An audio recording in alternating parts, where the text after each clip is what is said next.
Well, Kelly's Court is back in session. On the docket today, she wanted a Caucasian cab driver. What she got was her pink slip. Meet Sam Mason, BBC radio star in Great Britain. Recently, Mason called a cab company requesting a taxi to come pick up her 14-year-old daughter.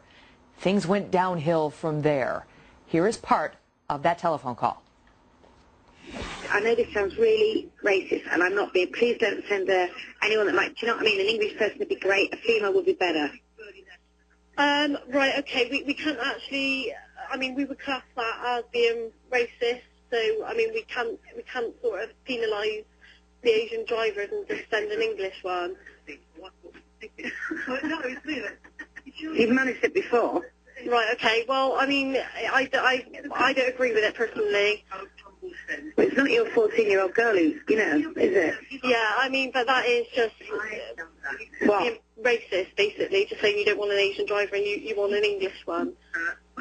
If it was me, I wouldn't care if it had two heads, I've got to be honest with you, but it's my 14-year-old little girl we're talking about. And then she goes on to say her 14-year-old would be, quote, freaked out by someone showing up wearing a turban. Well, that dispatcher released the tape of the call to the press in Great Britain. And now the BBC has fired Mason. But is that legal? Let's ask our panel. Criminal defense attorney Jonna Spilbore and former prosecutor and Fox News anchor Kimberly Guilfoyle. Good morning, ladies. Good morning. Good morning. All right, so this woman's out of a job because of a private phone call she had. This wasn't, you know, anything she was doing on the radio. And is that the right result, John? In other words, you know, you may or may not like these remarks, but did the cab company have the right to release this tape, which resulted in her getting fired? You know, sadly, they probably had the right to release it. It would depend on the privacy laws across the pond, whether they had the right to record it and release it. I'm going to say they did. But the employer did not have the right to exercise so much control over their employee that they could fire her for a personal belief that she uttered when she was technically not on the clock. Right. No what way. about it, Kimberly? Is it to the point now in this country or in Great Britain where it is now illegal to be a racist?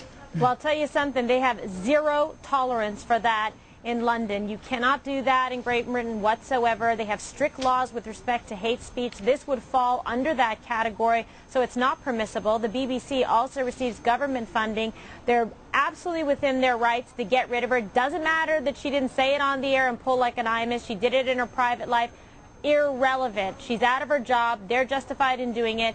The cab company can release the tape, and she can't sue them because her right to privacy is not going to be recognized with respect to this case that they turned it over to her employer.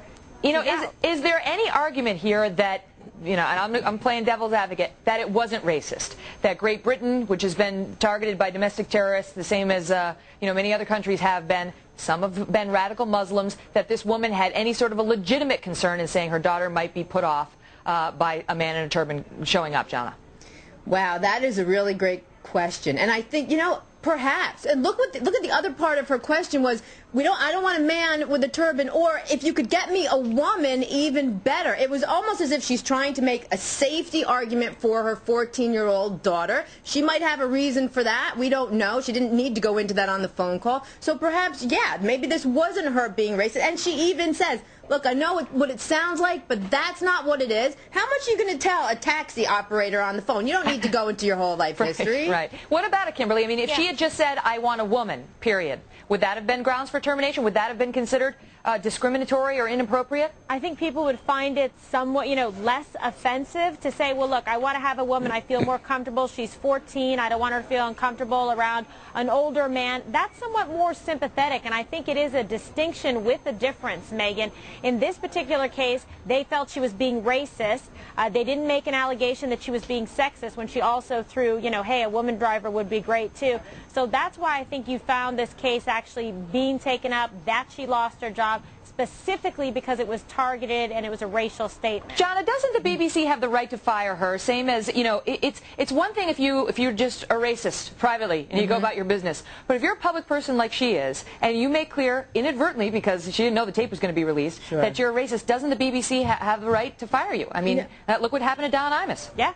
No, that's true, although he bounced back, didn't he? And he said something on the air. I think, yeah, that's true. I think this is a classic slippery slope. If we say to her, look, you can't be racist, you can't discriminate against people in turbans, what else? What if she does other illegal things? What if she believes in UFOs, or she watches porn, or she wears fur? Where does it stop? Right, on her own private time. So I'm going to say no. And she probably would be successful, or she might even get her job back if she pushes a little harder. Well, we'll see whether she's out. We'll see whether she lands on her feet. Jonna, Kimberly, thanks so much for being here. Thank you. One final word for our viewers. This anchor may have a claim against the cab company, but good luck recovering from a jury that hears this tape. Ms. Mason clearly did express some racial prejudice, and she would do better with a mea culpa than with a lawsuit. Having said that, the cab company, in my view, had no business releasing this tape. It's a customer calling up. You know, you have to watch what. But you're right. You know what I mean? What if you say your address to the cab company, and then they release that to the public? Is that okay?